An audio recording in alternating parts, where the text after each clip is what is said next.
CIET NCERT द्वारा प्रस्तुत है कक्षा 7 के लिए हिंदी की ध्वनि पाठ्य पुस्तक मल्हार। पृष्ठ संख्या 96, अध्याय 8, बिरजू महाराज से साक्षात्कार। यहाँ इस पृष्ठ पर एक हारमोनियम, तबला और घुंघरू का चित्र दिया गया है। इसी पृष्ठ के बाईं ओर मध्य भाग में एक QR कोड दिया गया है, जिसे स्कैन करके आप इस पाठ से संबंधित अतिरिक्त जानकारी प्राप्त कर सकते हैं। कथक की जब भी बात होती है तो हमारे मस्तिष्क में एक नाम अवश्य आता है, बिरजू महाराज। कथक की कला उन्हें विरासत में मिली थी। भारत ही नहीं बल्कि विदेशों में भी बिरजू महाराज का स्मरण उनकी मनमोहक प्रस्तुतियों के लिए किया जाता है। बिरजू महाराज का जीवन शास्त्रीय संगीत के रागों के समान ही उतार चढ़ाव भरा था। अपने जीवन में प्राप्त सफलताओं के लिए उन्होंने कठिन साधना की थी। आइए आज हम पद्म विभूषण श्री बिरजू महाराज से मिलें। इनसे हमारा परिचय करवा रहे हैं आपके जैसे ही कुछ बच्चे। इस पृष्ठ पर बिरजू महाराज जी का कथक की एक विशेष मुद्रा में चित्र है। श्रेया, सुना है कि आपका बचपन संघर्षों से भरा हुआ था। अपने बचपन के बारे में कुछ बताएंगे? बिरजू महाराज, एक जमाना था जब हम लोग छोटे नवाब कहलाते थे। हवेली के दरवाजे पर 8-8 सिपाहियों का पहरा होता था। मेरे बाबूजी के देहांत के बाद आर्थिक परेशानियां बढ़ने लगीं। जिन डिब्बों में कभी 3-4 लाख की कीमत के हार हुआ करते थे, वे अब खाली पड़े थे। जीवन में उतार चढ़ाव तो होता ही है, सब समय का चक्र है। संघर्षों के दौर में मेरी सबसे बड़ी सहयोगी मेरी माँ थी। कभी कर्ज लेते थे तो कभी पुरानी जरी की साड़ियां जलाकर उनके सोने चांदी के तार बेचते थे और गुजारा करते थे। नृत्य के कार्यक्रमों से भी कभी कभी पैसा आ जाता था। दिन में खाना खाते थे तो रात को कई बार नहीं भी खाते थे। अम्मा बार बार यही कहा करती थीं, खाने को भले ही चना मिले या कुछ भी ना मिले, पर अभ्यास जरूर करो।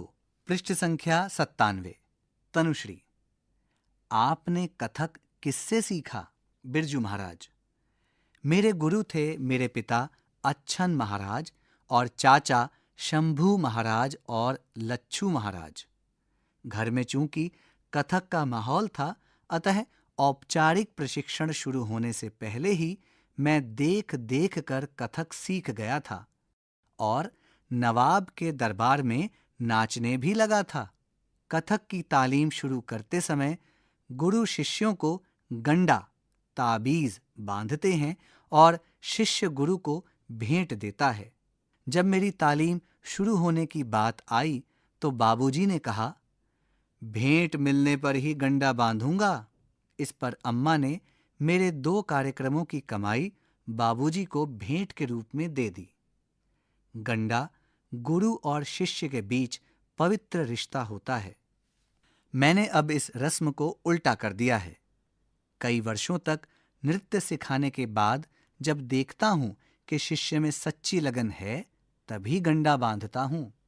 इस पृष्ठ पर एक चित्र है जिसमें बिरजू महाराज के पिता बिरजू महाराज से गंडा बांधने के लिए भेंट स्वरूप कुछ मांग रहे हैं। नेपथ्य में एक दीवार पर एक तस्वीर है। फर्श पर एक हारमोनियम, तबला रखा हुआ है। साथ ही एक दरवाजे की चौखट है, पर्दा है और उसके बाईं ओर मेज के ऊपर एक फूलदान है और कुछ अगरबत्तियां जल रही हैं। साथ ही नीचे जमीन पर एक मूढ़ा रखा हुआ है। पृष्ठ संख्या 98, तनुश्री, क्या पढ़ाई या दूसरे कामों के साथ साथ संगीत और नृत्य जारी रखना संभव है? बिरजू महाराज, यह तो अपने सामर्थ्य पर निर्भर करता है। मेरी शिष्या शोभना नारायण IAS अफसर हैं और अच्छी नर्तकी भी। मैं नृत्य के साथ साथ बजाता और गाता भी हूं। इसके अतिरिक्त नृत्य नाटिकाएं और उनके लिए संगीत भी तैयार करता हूं। मैंने जब नौकरी शुरू की तो मेरे चाचा ने कहा, तुम नौकरी में बंट जाओगे, तुम्हारे अंदर का नर्तक पूरी तरह पनप नहीं पाएगा। पर मैंने दृढ़ निश्चय किया था कि महाराज बनना है तो उसके लिए मेहनत भी करनी होगी। यहां बाईं ओर घुंघरू का चित्र है। मणिक, कथक की शुरुआत कब हुई? बिरजू महाराज, कथक की परंपरा बहुत पुरानी है। महाभारत के आदि पर्व और रामायण में इसकी चर्चा मिलती है। पहले कथक रोचक और अनौपचारिक रूप से कथा कहने का ढंग होता था। तब यह मंदिरों तक ही सीमित था। हमारे लखनऊ घराने के लोग मूलतः बनारस, इलाहाबाद के बीच हरिया गांव के रहने वाले थे। वहां 989 कथिकों के घर हुआ करते थे। कथिकों का एक तालाब अभी भी है। गांव में एक बैरगिया नाला है जिसके साथ यह कहानी जुड़ी हुई है। एक बार 9 कथिक नाले के पास से गुजर रहे थे कि 3 डाकू वहां आ पहुंचे। कुछ कथिक डर गए, किंतु उन कथिकों की कला में इतना दम था कि डाकू सब कुछ भूलकर उन कथिकों के कथक में मग्न हो गए। तब से यह पद लोगों में प्रचलित हो गया। बैरगिया नाला जुलुम जोर, 9 कथिक नचावें 3 चोर, जब तबला बोले धीन धीन, तब एक एक पर 3 3। यहां बाईं ओर 3 डाकुओं का चित्र है, वहीं दाईं ओर 3 कथिक गाते हुए कुछ बजा रहे हैं। लखनऊ घराने के बाद जयपुर घराने और फिर बनारस घराने का विकास हुआ। इसके अलावा रायगढ़ के महाराज चक्रधर की भी अपनी अलग शैली थी। पृष्ठ संख्या 99। श्रेया, क्या नृत्य सीखने के लिए संगीत जानना जरूरी होता है? बिरजू महाराज, गाना बजाना और नाचना ये तीनों संगीत का हिस्सा हैं। संगीत में लय होती है, उसका ज्ञान आवश्यक है। नृत्य में शरीर, ध्यान और तपस्या का साधन होता है। नृत्य करना एक तरह से अदृश्य शक्ति को निमंत्रण देना है। कृष्ण, मेरे अंदर समाओ और नाचो। नृत्य ही नहीं, हमारी हर गतिविधि में लय होती है। घसियारा घास को हाथ से पकड़कर उस पर हंसियां मारता है और फिर घास हटाता है। मारने और हटाने की इस लय में जरा भी गड़बड़ी हुई नहीं कि उसका हाथ गया। लय हर काम में, नृत्य में, जीवन में संतुलन बनाए रखती है। लय एक तरह का आवरण है जो नृत्य को सुंदरता प्रदान करती है। अगर नर्तक को सुर ताल की समझ है तो वह जान पाएगा कि यह लहरा ठीक नहीं है। उसके माध्यम से नृत्य अंगों में प्रवेश नहीं करेगा। पृष्ठ के ऊपर दाईं ओर यशोदा और कृष्ण का चित्र है। आपने कथक में कई नई चीजें भी जोड़ी हैं ना? बिरजू महाराज, कथक की पुरानी परंपरा को तो कायम रखा है। हाँ, उसके प्रस्तुतिकरण में बदलाव किए हैं। हमने गौर किया कि हमारे चाचा लोग और बाबूजी नाचते तो खूबसूरत थे ही, उनके खड़े होने का अंदाज भी निराला होता था। हमने उन भाव भंगिमाओं को भी कथक में शामिल कर लिया। चाचा लोग और बाबूजी हमारे लिए ब्रह्मा, विष्णु, महेश थे। हमने तीनों की शिक्षा को इकट्ठा करके एक नया रूप तैयार किया। इसी प्रकार टैगोर, त्यागराज आदि कई आधुनिक कवियों की रचनाओं को लेकर भी कथक रचनाएं तैयार की। इस पृष्ठ के नीचे दाईं ओर एक चित्र है जिसमें बिरजू महाराज किसी व्यक्ति से बातें कर रहे हैं। पृष्ठ संख्या 100। तनुश्री, पर ये लोग तो अलग अलग भाषाओं के कवि थे। बिरजू महाराज, भाषाएं अलग अलग होती हैं, पर इंसान तो सब जगह एक से होते हैं। फ्रांस में एक दर्शक ने कहा, मैं नहीं जानता कि यशोदा कौन है। मैंने उन्हें बताया कि इस धरती पर सभी माएं यशोदा हैं और सब नन्हे बच्चे कृष्ण। बच्चे की जिद, रोना, उठना, बैठना सब जगह एक जैसा होता है। धीरे धीरे हमें अलग अलग भाषा, संस्कार और तौर तरीके भी मिलते हैं, चाहे नृत्य हो या कुछ और। परंपरा एक वृक्ष के समान होती है जो सबको एक जैसी छाया और आश्रय देती है। उसके नीचे बैठने वाले अलग अलग स्वभाव के होते हैं। वृक्ष से लिए बीज को बोएं तो समय आने पर ही एक और वृक्ष फलेगा। वह नया वृक्ष कैसा होगा, यह इस बात पर निर्भर करेगा कि उसे कैसी हवा, पानी और खाद मिला है। माणिक, आपने जब सीखना शुरू किया था तब से अब तक कथक की दुनिया में क्या-क्या बदलाव आए हैं? बिरजू महाराज, पहले मंच नहीं होते थे। फर्श पर चांदनी बिछाने की बड़ी सफेद चादर बिछी होती थी जिस पर कथक होता था और दर्शक चारों ओर बैठते थे। श्रृंगार के लिए चंदन लेप और होंठ रंगने के लिए पान होता था। पहले नर्तक कथा के दृश्यों का ऐसा विस्तृत वर्णन करते थे कि दर्शक के सामने पूरा दृश्य खिंच जाता था कि कैसे गोपियों ने घड़ा उठाया, धीमी चाल से पनघट की ओर चली, पीछे से कृष्ण चुपचाप आए, कंकड़ उठाया और दे मारा। अब सिर्फ पनघट की गत देखो कहकर बाकी दर्शक की कल्पना पर छोड़ दिया जाता है। श्रेया, आपने गाना बजाना और नाचना कब शुरू किया? बिरजू महाराज, बहुत छुटपन से ही तबला पीटना शुरू कर दिया था। चाचा ने कहा, लड़के के हाथ में लय है। 5 साल का होते होते हारमोनियम पर लहरा बजाने लगा। सबको खुश करने के लिए फिल्मी गाने भी खूब गाता था। एक बार सबकी फरमाइश पर सुरैया के एक गाने पर देर तक नाचा। बहनों ने बड़े शौक से बिंदी चुन्नी से सजा दिया था। तब तक चाचा आ गए। बस डर के मारे तुरंत सब कुछ उतार फेंका और छिप गया। पृष्ठ संख्या 101। माणिक, शास्त्रीय नृत्य और लोक नृत्य में क्या अंतर है? बिरजू महाराज, लोक नृत्य सामूहिक होता है। दिन भर की मेहनत के बाद लोग थकान दूर करने और मनोरंजन के लिए इकट्ठा मिलकर नाचते हैं। दूसरी ओर शास्त्रीय नृत्य में एक नर्तक अकेला ही काफी होता है। लोक नृत्य नाचने वालों के अपने मन बहलाव और संतुष्टि के लिए होता है, जबकि शास्त्रीय नृत्य दर्शकों के लिए होता है। शुरू में कथावाचक भी लोक नर्तक हुआ करता था। धीरे धीरे जब उसकी खास शैली व रूप निश्चित होता गया, वह शास्त्रीय नृत्य हो गया। श्रेया, इस समय भारत में शास्त्रीय नृत्य की क्या स्थिति है? बिरजू महाराज, कुछ वर्ष पहले तक स्थिति दयनीय थी।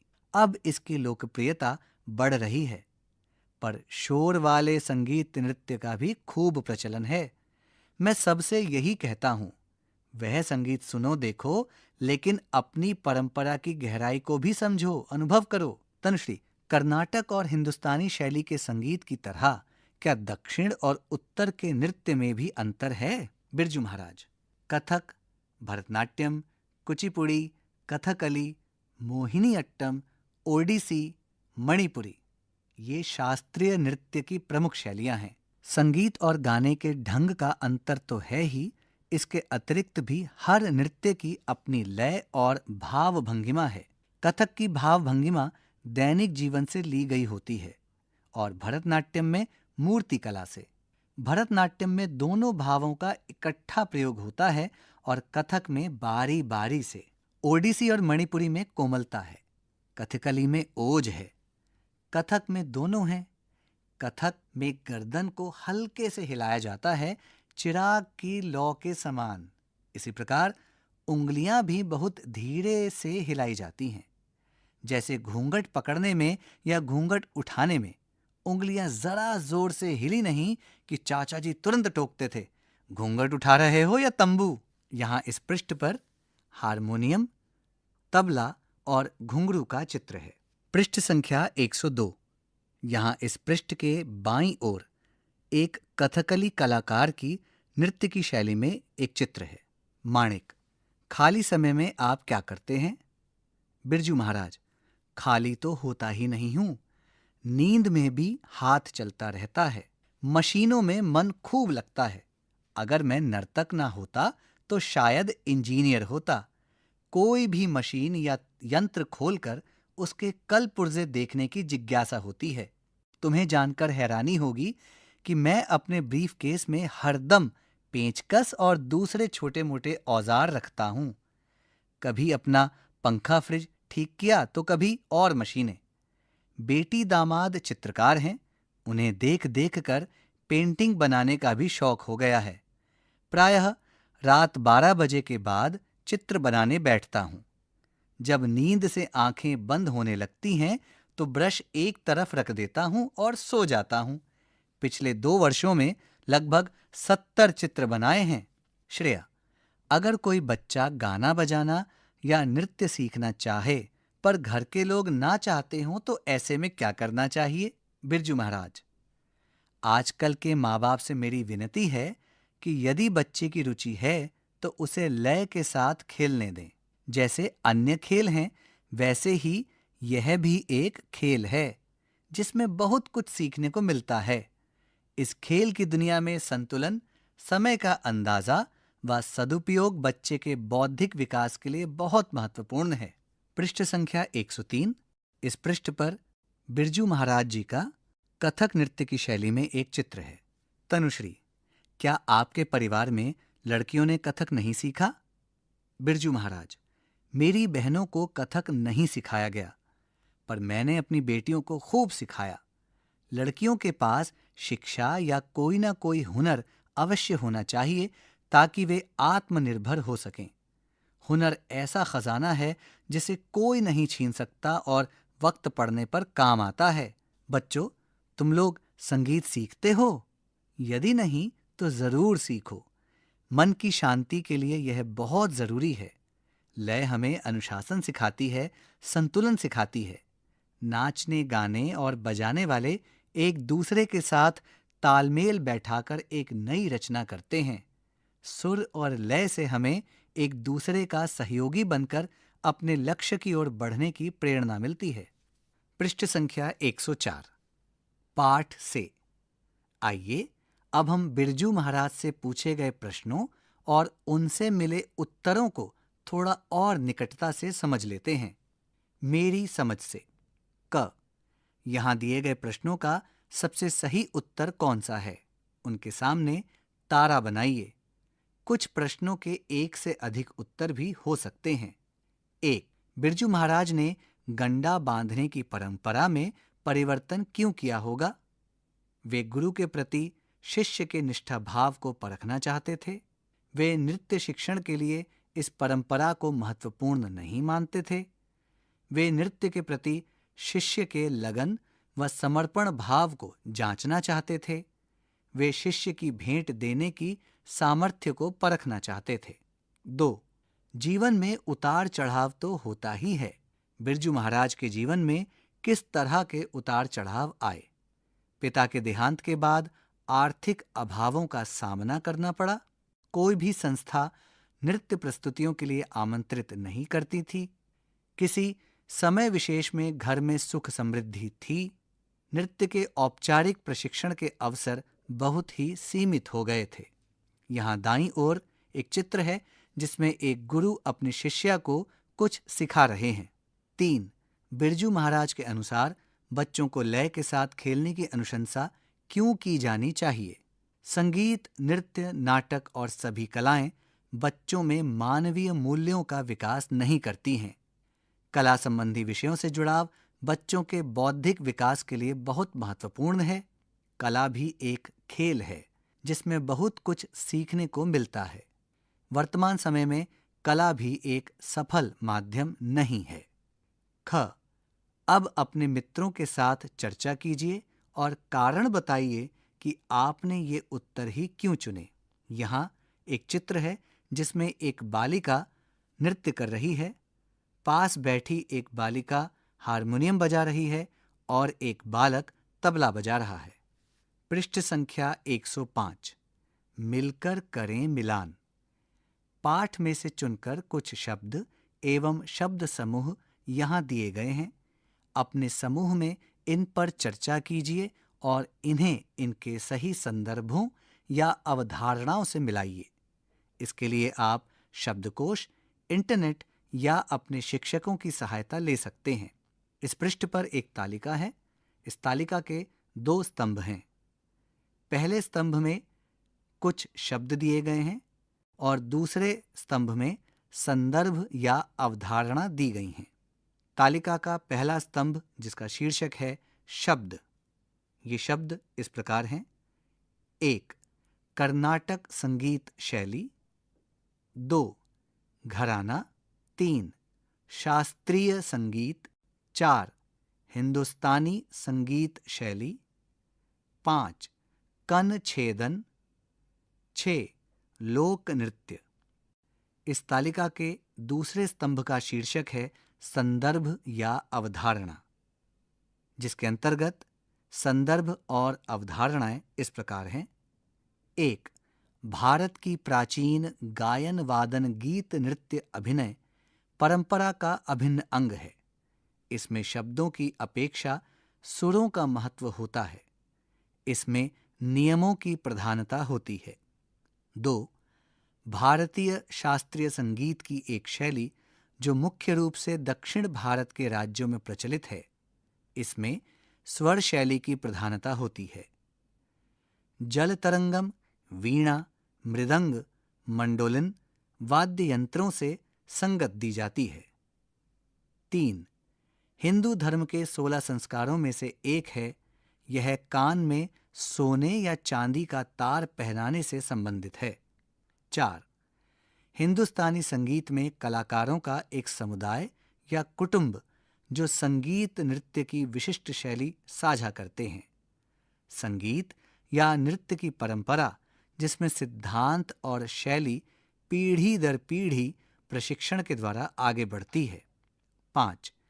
किसी क्षेत्र विशेष में लोक द्वारा किए जाने वाले पारंपरिक नृत्य। लोक नृत्य क्षेत्र विशेष की संस्कृति एवं रीति रिवाजों को दर्शाते हैं। ये विशेष रूप से फसल कटाई, उत्सवों आदि के अवसर पर किए जाते हैं। 6. भारतीय शास्त्रीय संगीत की एक शैली जो मुख्य रूप से उत्तर भारत के राज्यों में प्रचलित है। तबला, सारंगी, सितार, संतूर वाद्ययंत्रों से संगत दी जाती है। इसके प्रमुख रागों की संख्या 6 है। इसी पृष्ठ के ऊपरी भाग में एक वीणा का चित्र है। शीर्षक: इस पाठ का शीर्षक बिरजू महाराज से साक्षात्कार है। यदि आप इस साक्षात्कार को कोई अन्य नाम देना चाहते हैं तो क्या नाम देंगे? आपने यह नाम क्यों सोचा? लिखिए। इस पृष्ठ पर एक ग्रामीण परिवेश का चित्र है जिसमें एक पुरुष कलाकार और एक महिला कलाकार कुछ गा रहे हैं, बजा रहे हैं। इन्हें एक चारपाई पर बैठे हुए परिवार के कुछ सदस्य सुन रहे हैं। चारपाई पर एक पुरुष है, एक बालक और एक बालिका है। पीछे की ओर एक घड़ा है और कुछ झोपड़ियां हैं। पृष्ठ संख्या 106। पंक्तियों पर चर्चा। साक्षात्कार में से चुनकर कुछ वाक्य यहां दिए गए हैं। इन्हें ध्यान से पढ़िए और इन पर विचार कीजिए। आपको इनका क्या अर्थ समझ में आया? अपने विचार लिखिए। तुम नौकरी में बंट जाओगे। तुम्हारे अंदर का नर्तक पूरी तरह पनप नहीं पाएगा। लय हम नर्तकों के लिए देवता है। नृत्य में शरीर, ध्यान और तपस्या का साधन होता है। कथक में गर्दन को हल्के से हिलाया जाता है, चिराग की लौ के समान। यहां पृष्ठ के दाईं ओर ऊपरी भाग में घुंघरुओं का चित्र है। साथ ही एक पुस्तक और टोपी भी रखी है। सोच विचार के लिए: 1. साक्षात्कार को एक बार पुनः पढ़िए और यहां दिए गए प्रश्नों के उत्तर लिखिए। क. बिरजू महाराज नृत्य का औपचारिक प्रशिक्षण आरंभ होने से पहले ही कथक कैसे सीख गए थे? ख. नृत्य सीखने के लिए संगीत की समझ होना क्यों अनिवार्य है? ग. नृत्य के अतिरिक्त बिरजू महाराज को और किन किन कार्यों में रुचि थी? घ. बिरजू महाराज ने बच्चों की शिक्षा और रुचियों के बारे में अभिभावकों से क्या कहा है? 2. पाठ में से उन प्रसंगों की पहचान कर उन पर चर्चा कीजिए जिनसे पता चलता है कि क. बिरजू महाराज बहुमुखी प्रतिभा के धनी थे। ख. बिरजू महाराज को नृत्य की ऊंचाइयों तक पहुंचाने में भी उनकी मां का बहुत योगदान रहा। ग. बिरजू महाराज महिलाओं के लिए समानता के पक्षधर थे। इस पृष्ठ पर दाईं ओर एक महिला का चित्र है जो वीणा बजा रही है। शब्दों की बात। क. पाठ में आए हुए कुछ शब्द यहां दिए गए हैं, इन्हें ध्यान से पढ़िए। ये शब्द हैं आजीविका, सीमित, प्रशिक्षण, सुंदरता, आधुनिक, पारंपरिक, भारतीय, सामूहिक, शास्त्रीय। आपने इन शब्दों पर ध्यान दिया होगा कि मूल शब्द के आगे या पीछे कोई शब्दांश जोड़कर नया शब्द बना है। इससे शब्द के अर्थ में परिवर्तन आ गया है। शब्द के आगे जुड़ने वाले शब्दांश उपसर्ग कहलाते हैं, जैसे कि अदृश्य, अ जमा दृश्य, आवरण, आ जमा वरण, प्रशिक्षण, प्र जमा शिक्षण। यहां पर अ, आ, प्र उपसर्ग हैं। यहां इस पृष्ठ के निचली ओर एक पखावज का चित्र है, जिसके साथ एक आरती की थाली पर दिए और फूल रखे हैं। पृष्ठ संख्या 107। शब्द के पीछे जुड़ने वाले शब्दांश प्रत्यय कहलाते हैं और मूल शब्द के अर्थ में नवीनता, परिवर्तन या विशेष प्रभाव उत्पन्न करते हैं, जैसे कि सीमित, सीमा जमा इत, सुंदरता, सुंदर जमा ता, भारतीय, भारत जमा इय, सामूहिक, समूह जमा इक। यहां पर इत, ता, इय और इक प्रत्यय हैं। यहां एक बालिका का जल तरंग बजाते हुए चित्र है। ख. यहां 2 तबले हैं। एक में कुछ शब्दांश उपसर्ग व प्रत्यय हैं, दूसरे तबले में मूल शब्द हैं। इनकी सहायता से नए शब्द बनाइए। पहले तबले में दिए गए शब्दांश इस प्रकार हैं: आ, अ, इय, सु, इक, आ, ता, इत। इसी प्रकार दूसरे तबले में दिए गए मूल शब्द इस प्रकार हैं: मर्म, गमन, राष्ट्र, खंड, श्रम, संस्कृति, कर्म, नाम, साधारण। अब आप दिए गए शब्दांशों अर्थात उपसर्ग व प्रत्यय का प्रयोग करते हुए मूल शब्द को जोड़ते हुए शब्द बनाइए और दिए गए रिक्त स्थानों में लिखिए। ग. इस पाठ में से उपसर्ग व प्रत्यय की सहायता से बने कुछ और शब्द छांटकर उनसे वाक्य बनाइए। शब्दों का प्रभाव। पाठ में आए वाक्य यहां दिए गए हैं, इन्हें पढ़िए। 1. कुछ कथिक डर गए, किंतु उन कथिकों की कला में इतना दम था कि डाकू सब कुछ भूलकर उन कथिकों के कथक में मग्न हो गए। इस वाक्य में रेखांकित शब्द इतना हटाकर वाक्य पढ़िए और पहचानिए कि क्या परिवर्तन आया है। पाठ में आए हुए वाक्यों में से ऐसे ही कुछ और शब्द ढूंढकर उन्हें रेखांकित कीजिए जिनके प्रयोग से वाक्य में विशेष प्रभाव उत्पन्न होता है।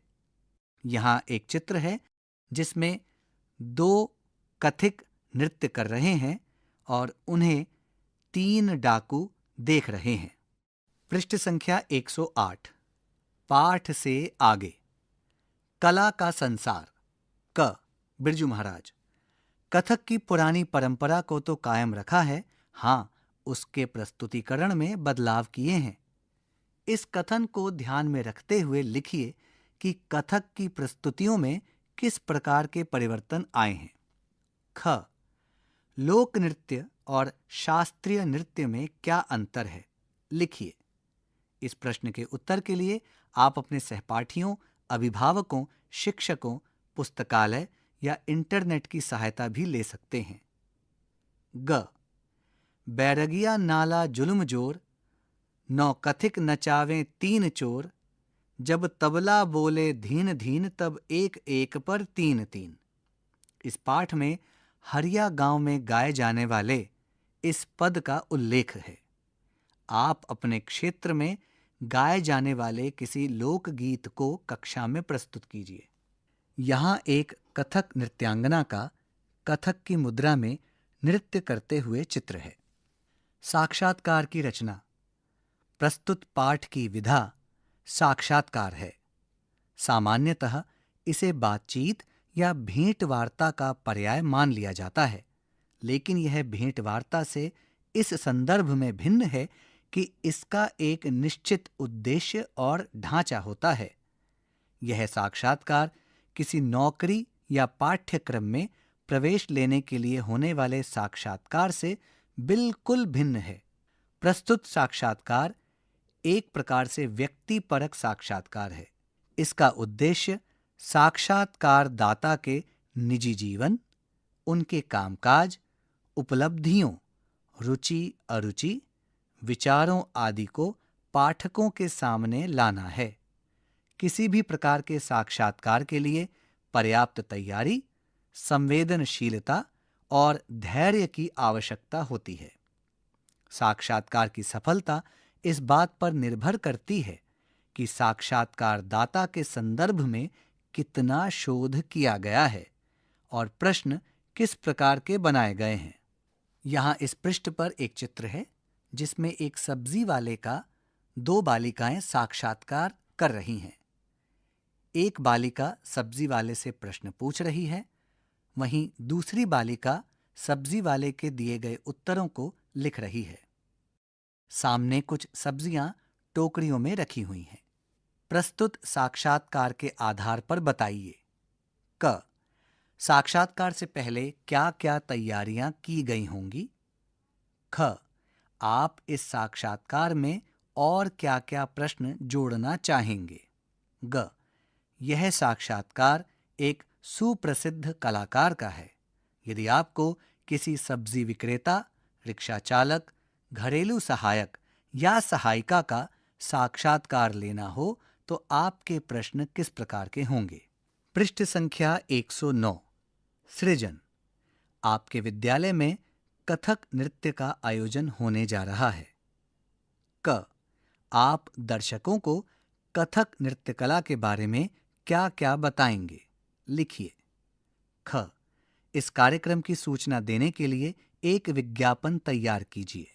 ग यदि इस नृत्य कार्यक्रम में कोई दृष्टि बाधित दर्शक है और वह नृत्य का आनंद लेना चाहे तो इसके लिए विद्यालय की ओर से क्या व्यवस्था की जानी चाहिए? आज की पहेली।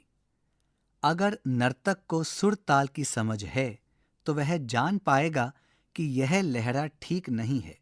इसके माध्यम से नृत्य अंगों में प्रवेश नहीं करेगा। संगीत में लय को प्रदर्शित करने के लिए ताल का सहारा लिया जाता है। किसी भी गीत की पंक्तियों में लगने वाले समय को मात्राओं द्वारा ठीक उसी प्रकार मापा जाता है जैसे दैनिक जीवन में व्यतीत हो रहे समय को हम सेकंड के द्वारा मापते हैं। ताल कई मात्रा समूहों का संयुक्त रूप होता है। संगीत के समय को मापने की सबसे छोटी इकाई मात्रा है और ताल कई मात्रा समूहों का संयुक्त रूप होता है। जिस तरह घंटे में मिनट और मिनट में सेकंड होते हैं, उसी तरह ताल में मात्रा होती है। आज हम आपके लिए ताल से जुड़ी एक अनोखी पहेली लाए हैं। एक विद्यार्थी ने अपनी डायरी में अपने विद्यालय के किसी एक दिन का उल्लेख किया है। उस उल्लेख में संगीत की कुछ तालों के नाम आए हैं। आप उन तालों के नाम ढूंढिए। यहाँ एक चित्र है जिसमें एक डायरी का पन्ना है और उस पर लिखा है, कल हमारे विद्यालय में संगीत और नृत्य सभा का आयोजन हुआ था। उसमें 1-2 नहीं बल्कि 4 कलाकार आए थे। उन कलाकारों में एक का नाम रूपक और दूसरे का नाम लक्ष्मी था। शेष 2 कलाकारों के नाम पता नहीं चल पाए। वे दोनों जब अपनी प्रस्तुति के लिए मंच पर आए तो दर्शकों से पूछने लगे, तिलवाड़ा, दादरा या झूमरा? दर्शक बोले, तीनों में से कोई नहीं, हमें दीपचंदी और कहरवा पसंद है। दर्शकों की यह बात सुनते ही कलाकारों ने अपनी प्रस्तुति प्रारंभ कर दी। पृष्ठ संख्या 110। अब यहां दी गई शब्द पहेली में से संगीत की उन तालों के नाम ढूंढकर लिखिए। यहां एक वर्ग पहेली है जिसमें कुछ शब्द दिए गए हैं और उनसे आपको मेल करते हुए तालों के नाम ढूंढकर लिखने हैं। पहली पंक्ति बाएं से दाईं ओर, ती, झ, रू, ल, भ, ती। दूसरी पंक्ति न, च, प, क्ष्मी, क, ल। तीसरी पंक्ति म, ल, क, ह, र, वा। चौथी पंक्ति ल, ई, झू, म, रा, ड़ा। पांचवी पंक्ति दी, प, चंग, दी, दा, त। छठी पंक्ति ड़, च, क, र, द, ढ़। सातवीं पंक्ति ए, म, ल, घ, रा, क। झरोखे से नृत्य की छटाएं। बिरजू महाराज ने भारत के विभिन्न राज्यों के शास्त्रीय नृत्यों का उल्लेख किया है। आइए इनके बारे में अपनी समझ बढ़ाते हैं। भरतनाट्यम, यह नृत्य विधा का सर्वाधिक प्राचीन रूप है। इसका नाम भरत मुनि तथा नाट्यम शब्द से मिलकर बना है। कुछ विद्वान भरत शब्द को राग, ताल, भाव से भी जोड़ते हैं। इस नृत्य विधा की उत्पत्ति का संबंध तमिलनाडु में मंदिर नर्तकों की एकल नृत्य प्रस्तुति सादिर से है। यहाँ एक चित्र है जिसमें एक पुरुष कलाकार भरतनाट्यम प्रस्तुत कर रहा है। कथकली, दक्षिण भारत के एक राज्य में मंदिरों में रामायण तथा महाभारत की कहानियां प्रस्तुत करने वाली 2 लोक नाट्य परंपराएं रामानाट्यम तथा कृष्णाट्यम कथकली के उद्भव का स्रोत हैं। यह संगीत, नृत्य और नाटक का अद्भुत संयोजन है। सुप्रसिद्ध मलयाली कवि V.N. मेनन के द्वारा राजा मुकुंद के संरक्षण में इसका प्रचार प्रसार हुआ। यह नृत्य पुरुष मंडली द्वारा किया जाता है। इसकी विषय वस्तु महाकाव्यों और पुराणों में वर्णित कहानियां होती हैं। पूरे नृत्य नाटक का अनमोल आभूषण है भाव भंगिमाएं। आंखों और भौहों का लय संचालन बहुत महत्वपूर्ण है। यहाँ एक चित्र है जिसमें 2 कलाकार कथकली नृत्य प्रस्तुत कर रहे हैं। पृष्ठ संख्या 111। कथक, ब्रिजभूमि की रासलीला से उत्पन्न कथक एक परंपरागत नृत्य विद्या है। कथक का नाम कथिक से लिया गया है, जिसे कथावाचक भी कहते हैं। ये कथिक महाकाव्यों के पदों व छंदों को संगीत तथा भाव भंगिमाओं के साथ प्रस्तुत करते थे। कथक की महत्वपूर्ण विशेषता विभिन्न घरानों का विकास है। जुगलबंदी कथक प्रस्तुति का मुख्य आकर्षण है, जिसमें तबला वादक तथा नर्तक के बीच प्रतिस्पर्धात्मक खेल होता है। यहाँ एक चित्र है जिसमें कुछ कथक कलाकार कथक नृत्य की प्रस्तुति दे रहे हैं। कुचिपुड़ी। आंध्र प्रदेश का कुचिपुड़ी नृत्य भारतीय शास्त्रीय नृत्य की एक पारंपरिक शैली है।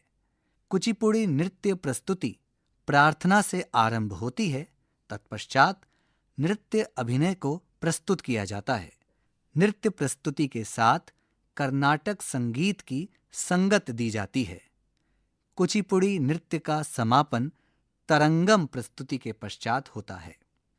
यहाँ एक चित्र है जिसमें कुछ महिला कलाकार कुचिपुड़ी नृत्य प्रस्तुत कर रहे हैं।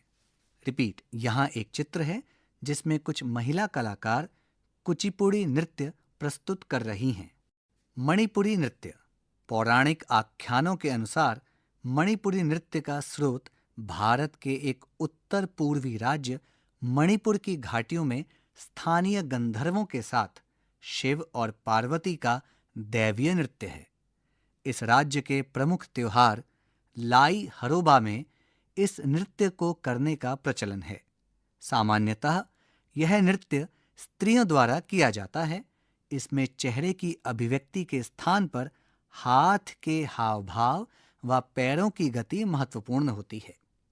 यहाँ एक चित्र है जिसमें एक मणिपुरी नृत्यांगना मणिपुरी नृत्य प्रस्तुत कर रही हैं। ओडिसी नृत्य। नाट्यशास्त्र में उल्लेखित सोदा नृत्य से ओडिसी नृत्य रूप को नाम मिला है। कुछ भाव मुद्राएं भरतनाट्यम से मिलती जुलती हैं। इस नृत्य रूप का मुख्य आकर्षण है त्रिभंग मुद्रा, अर्थात शरीर को रिपीट त्रिभंग मुद्रा अर्थात शरीर का 3 मोड़ वाला रूप। नृत्य के दौरान शरीर का निचला हिस्सा काफी सीमा तक स्थिर रहता है और धड़ लय ताल के साथ गति करता है। यहाँ एक चित्र है जिसमें ओडिसी नृत्यांगनाएं ओडिसी नृत्य प्रस्तुत कर रही हैं। मोहिनी अट्टम।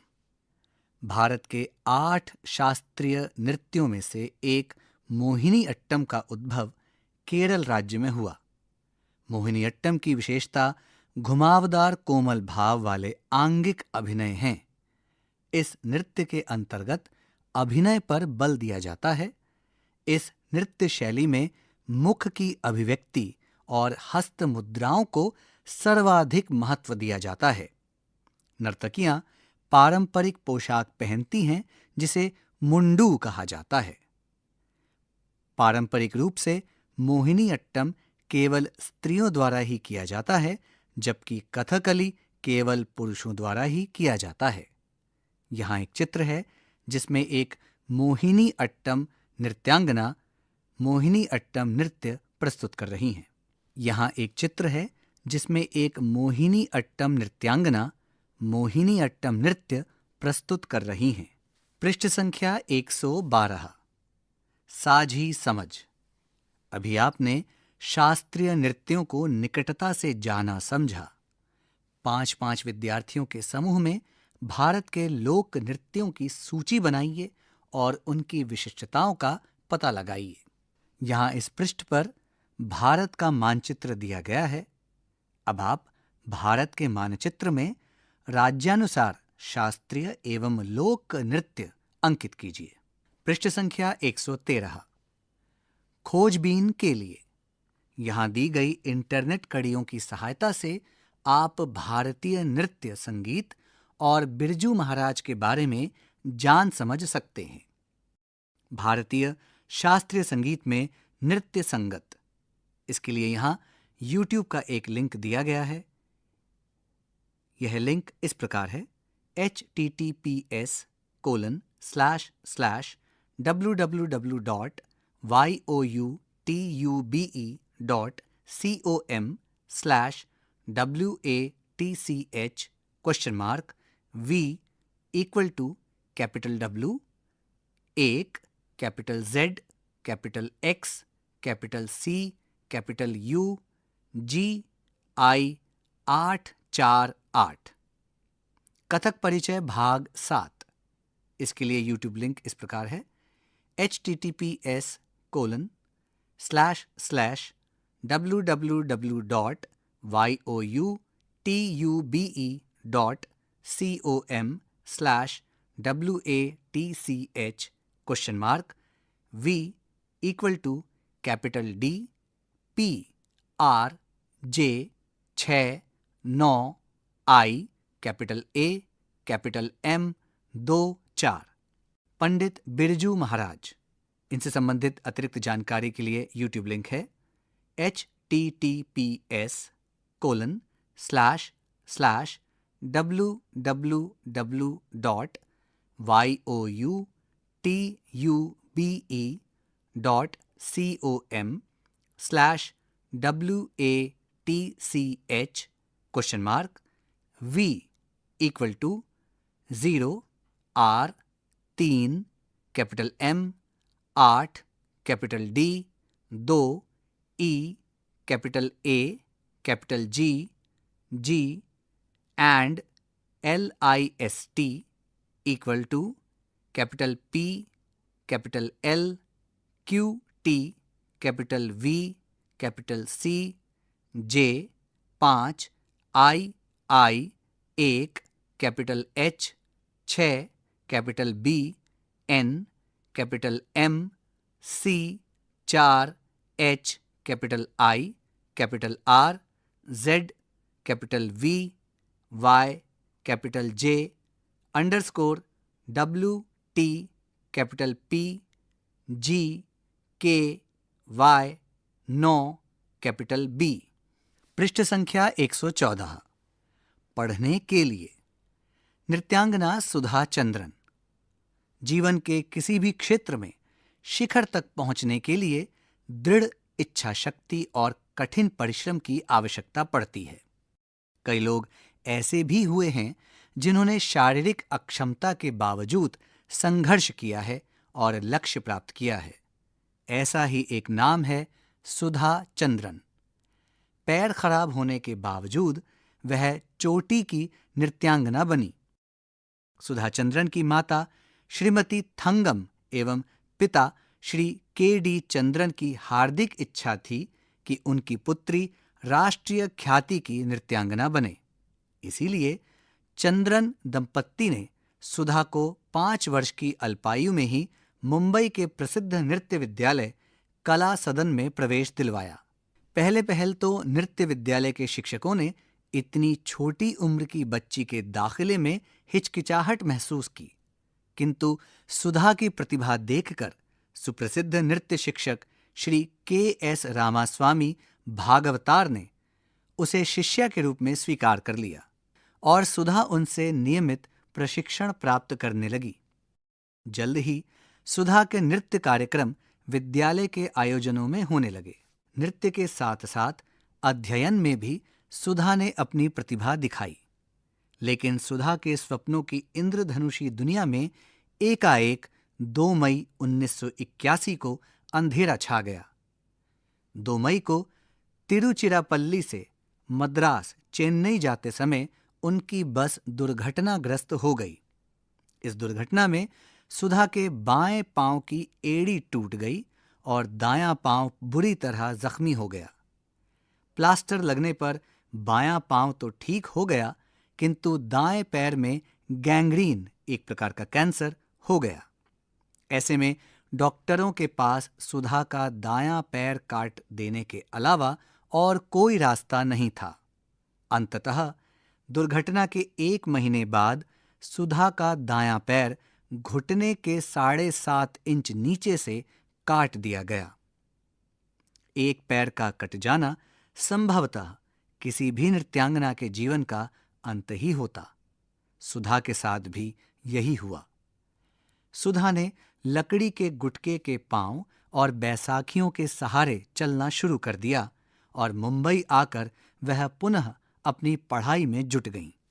इसी बीच सुधा ने मैग्सेसे पुरस्कार विजेता सुप्रसिद्ध कृत्रिम अंग विशेषज्ञ डॉक्टर P.C. सेठी के बारे में सुना। वह जयपुर गई और डॉक्टर सेठी से मिली। डॉक्टर सेठी ने सुधा को आश्वस्त किया कि वह दोबारा सामान्य ढंग से चल सकेगी। इस पर सुधा ने पूछा, क्या मैं नाच सकूंगी? डॉक्टर सेठी ने कहा, क्यों नहीं, प्रयास करो तो सब कुछ संभव है। डॉक्टर सेठी ने सुधा के लिए एक विशेष प्रकार का पैर बनाया जो एल्यूमीनियम का था और इसमें ऐसी व्यवस्था थी कि वह पैर को आसानी से घुमा सकती थी। सुधा एक नए विश्वास के साथ मुंबई लौटी और उसने नृत्य का अभ्यास शुरू करना चाहा, किंतु इस प्रयास में कटे हुए पैर से खून निकलने लगा। कोई भी सामान्य व्यक्ति इस तरह की घटना के बाद दोबारा नाचने की हिम्मत कतई नहीं करता, किंतु सुधा साधारण मिट्टी की नहीं बनी थी।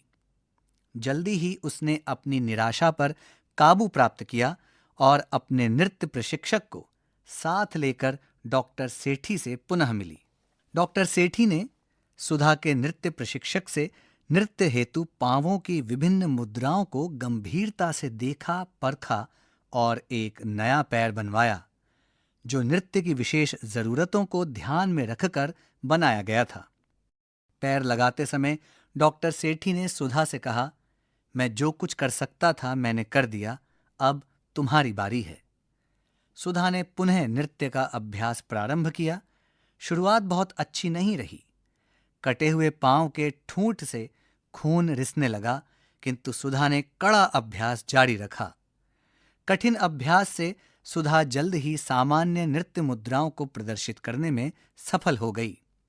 28 जनवरी 1984 को मुंबई के साउथ इंडिया वेलफेयर सोसाइटी के हॉल में एक अन्य नृत्यांगना प्रीति के साथ सुधा ने दोबारा नृत्य के सार्वजनिक प्रदर्शन का आमंत्रण स्वीकार कर लिया।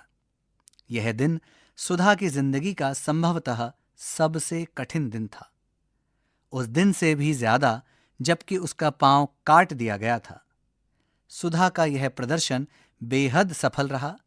चहेतों ने उसे देखते देखते पलकों पर उठा लिया और वह रातों रात एक ऐतिहासिक महत्व की व्यक्तित्व हो गई। उसकी अद्भुत जीवन यात्रा से प्रभावित होकर तेलुगु के फिल्मकार ने उसकी जिंदगी को आधार बनाकर एक कहानी लिखवाई और मयूरी नाम से तेलुगु में एक फिल्म बनाई। अपने पात्र को सुधा ने स्वयं पर्दे पर जीवंत कर दिया। फिल्म को अद्भुत सफलता मिली और इस फिल्म में अभिनय के लिए सुधा को भारत के 33वें राष्ट्रीय फिल्म समारोह में विशेष पुरस्कार प्रदान किया गया। मयूरी की सफलता को देखते हुए इसके निर्माता ने यह फिल्म हिंदी में भी नाचे मयूरी नाम से प्रदर्शित की और सुधा ने पूरे भारत को अपनी प्रतिभा का मुरीद कर दिया। आज सुधा एक नृत्यांगना ही नहीं, फिल्म कलाकार भी है। सुधा को उसके असामान्य साहस और श्रेष्ठ उपलब्धियों के लिए कई पुरस्कार भी प्राप्त हो चुके हैं। रामाज्ञा तिवारी। यह अध्याय यहाँ समाप्त होता है। अभी आप सुन रहे थे कक्षा 7 की हिंदी की ध्वनि पाठ्य पुस्तक मल्हार। ध्वन्यांकन मंजू कुमारी। वाचन स्वर चांद मोहम्मद। निर्माण सहयोग कुसुम लता। निर्देशन एवं निर्माण विमलेश चौधरी।